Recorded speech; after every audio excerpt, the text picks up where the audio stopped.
Hello, I'm Charlotte Pike. I'm a cookery writer, cookery teacher and chef.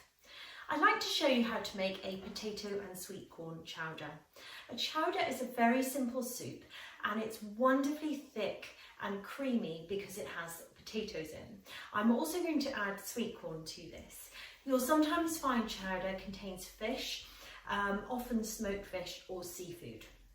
But this one is going to be a very simple potato and sweet corn chowder. So the first thing I need are 3 medium onions. Now I have some onions here. These are brown onions. They have brown skin and white flesh. So what I want to do is to chop them finely, and this will form the base of the soup. So the first thing I'm going to do with the onion is to cut it in half. I'm going to take a bowl for my peelings and peel off the skin. Now this soup needs the onions chopped quite finely to go in the base because it's not going to be a blended soup. So this is a particularly nice soup to make if you don't have any electrical equipment to blend a soup with. All you need is a large saucepan. So I'm going to cut off the top of the onion and discard that. And then I'll cut from the top down to the base, along the top at even intervals and across towards the root to take the onion into small pieces. Now you can use pre-chopped onions as well.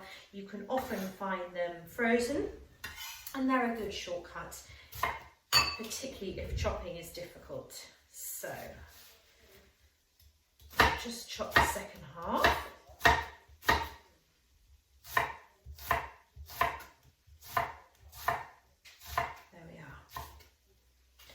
And then the onion can go into the pan of the soup. Now I have a large pan here,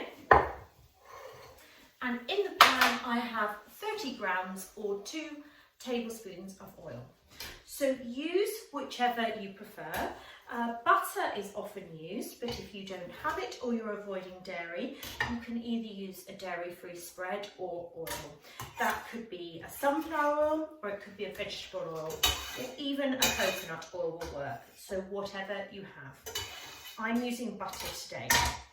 So the 3 onions go in the pan with the butter, and then we need to add a little bit of salt and pepper. So I'm using some sea salt, but use whichever salt you have.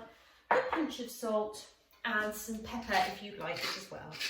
I like strong flavours, so I'm going to add a few twists of black pepper so that it has a little kick to it. Now, if you're cooking this for very young children, you can leave out the salt altogether. So I'm going to stir it together and then cook the onions really slowly over the lowest heat for around 15 to 20 minutes. Now I've been doing this in advance and the onions are really soft, but they are not browned. So this will give a really smooth base to the soup, and it will taste really nice and sweet as well. Sometimes if you don't give the onions enough time, they will still be a bit crunchy in the finished soup and it won't be as good as it could be. So this is a really important step. This step will make the most difference to the end soup. So just back on a low heat, about 20 minutes. Now, to that, I'm going to add some potatoes. Now, again, 3 potatoes, and I'm using a large floury variety of potato. So these are Maris Piper. They can be any type of large floury potato you can get. They are sometimes sold as white potatoes, or you'll find a range of other varieties.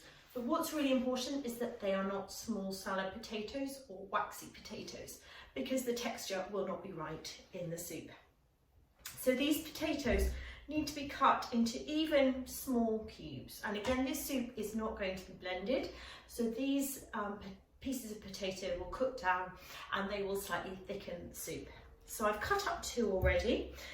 Again, I'm going to cut this through the middle first of all, and then turn the potato onto the cut side.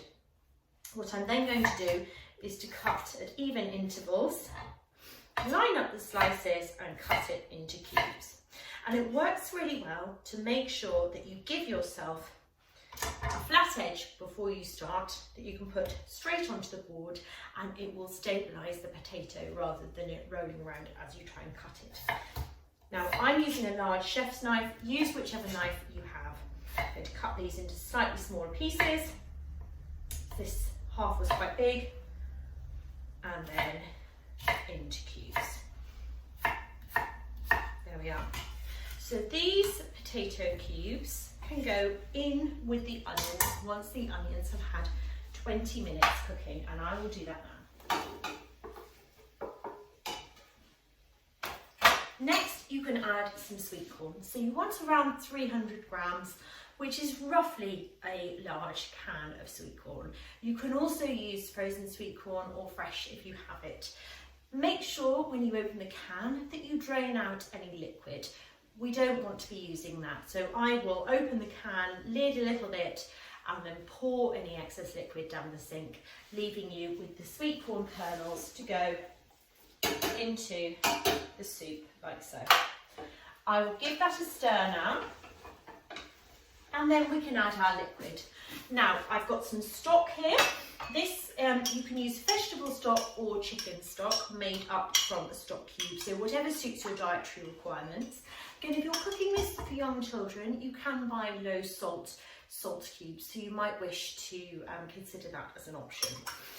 The stock has been dissolved in hot water, the cube, and I'll pour that in. So that's 300 millilitres. And I'm also going to add some milk to that. Now the milk will add a lovely creamy finish. This is 550 millilitres of milk, and if you are avoiding dairy for any reason, you can choose a non-dairy milk to go into this soup as well, so you can make it vegan or dairy free. So the milk goes in as well, but it's really nice to have the contrast of milk and stock to give a creamy yet flavoursome finish to the soup. So I'm going to give that a stir, and then the soup will need to simmer until the potatoes are cooked and everything is nice and tender and warmed through. Now soups benefit from being simmered, so that means bubbling away gently rather than boiling vigorously. This will dramatically improve the flavour and the texture of the finished soup. So don't rush it, make sure it cooks nice and gently, but it really shouldn't take too long to cook through. After a quarter of an hour, have a taste, check and see if the potato is tender and see if it tastes ready. You may find it needs a little bit more salt or pepper to balance and enhance the flavour. It is up to you. This soup can be served as it is, or it can be blended, so you can blend it using a blender or a stick blender if you want a smooth soup. Otherwise it's ready to eat as it is. So as soon as it's hot and the potato is tender, it's ready to serve. It is delicious on its own, and the potato means that it's a nice filling meal in its own right, but you can of course serve it with any accompaniments if you want to make it a more substantial meal. It will keep well for up to 5 days in the fridge, and it freezes nicely too. So I'm going to leave the soup to simmer for 15 minutes, and then I will come back to it and it will be ready to eat. As soon as the potato is tender and the soup tastes good, it's ready to serve. I have checked the potato with a spoon, made sure it falls apart nicely and it's not firm in the centre. And I've checked the seasoning to see if it needs a little bit more salt and pepper. And I'm happy with it as it is. So all that's left to do is to serve it. You can blend it if you like a smooth soup, or it can simply be served spooned into bowls and enjoyed as it is.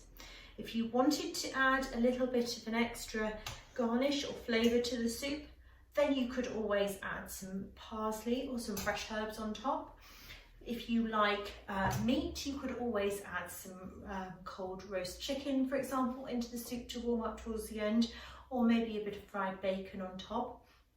But really, it doesn't need anything else unless you want to add anything. It is delicious as it is.